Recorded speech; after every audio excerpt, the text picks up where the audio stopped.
Everyone, मी पूनम शिलाई and daily ब्लॉग्समध्ये तुम्हा सर्वांचं स्वागत आहे. तर आज आपण बघणार आहोत की डेली रुटीन काय असणार आहे. तर हा एक ब्लाऊज शिवायला घेतला होता. याचा टेक्स्चर तुम्ही बघू शकता. फ्रंट आणि बॅक सेमच आहे, त्यामुळे फरक ओळखता येत नाही की पुढचा भाग कोणता आहे. ब्लाऊज असतील ना तर शिवताना ना खूप लक्ष देऊन शिवायला लागतं, कारण याचा फ्रंट आणि बॅक आहे ना खूप सेम असतो. पण ते आपल्याला ओळखता आलं पाहिजे, कारण आता इथं बघू शकता प्रिंट हे आतमध्ये आहे, ही बाजू उलटी आहे आणि ही बाजू सरळ आहे.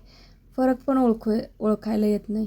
पण त्यात पण आपल्याला टेलर लोकांना व्यवस्थित बघून करावं लागतं. नाही तर कस्टमरने जर एखादी कंप्लेंट जर आली तर एक पार्ट उलटा एक पार्ट सुलटा झाला आहे असं जर कंप्लेंट केली तर आपल्याला तो ब्लाऊज पूर्ण उसवून आपल्याला नीट शिवून द्यावं लागतो. त्यामुळे शिवताना कायम लक्ष देऊन शिवायचं आणि आपलं काम करताना लक्ष पूर्णपणे आपण जे काम करतो त्याकडेच ठेवायचं, म्हणजे आपलं काम चुकणार नाही. तुम्हाला पण असे ब्लाऊज आले तर तुम्हाला पण त्रास होतो का?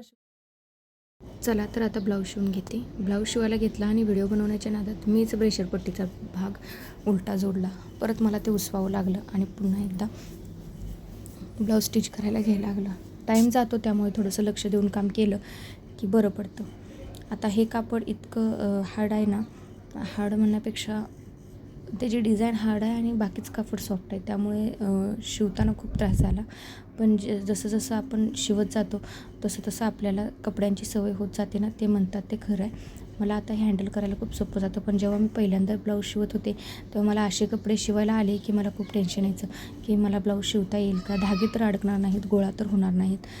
तर सवयीनुसार आपल्याला कामाची सवय लागून जाते. ब्लाऊज शिवून झालेले आहेत. प्रत्येकी 40 मिनटात ब्लाऊज तयार होतात, पण ह्या ब्लाऊजने एक तास घेतला.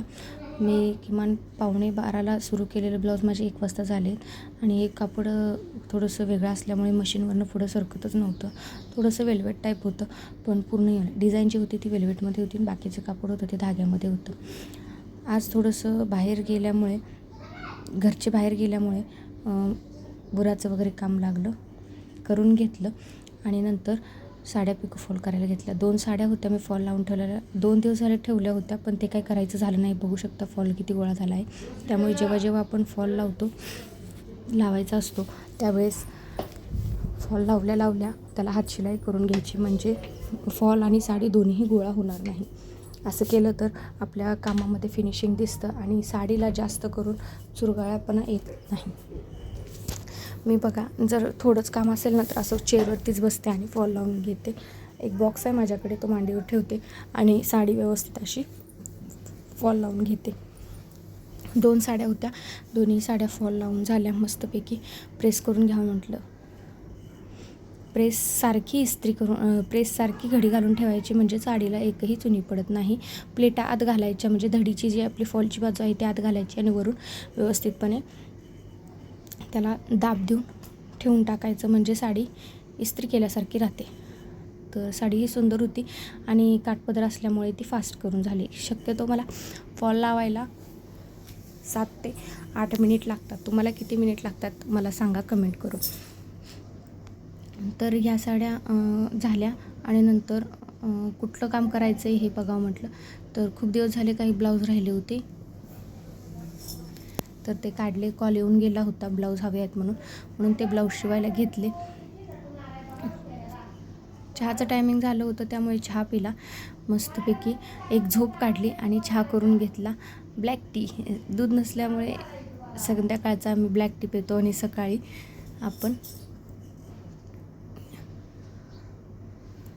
दुधाचा चहा केला जातो. कसं तर हे 4 ब्लाऊज होते त्या कस्टमरचे. थोडेसे ब्लाऊज तर शिवून होते, म्हटलं 4:30 ते 6 पर्यंत म्हणून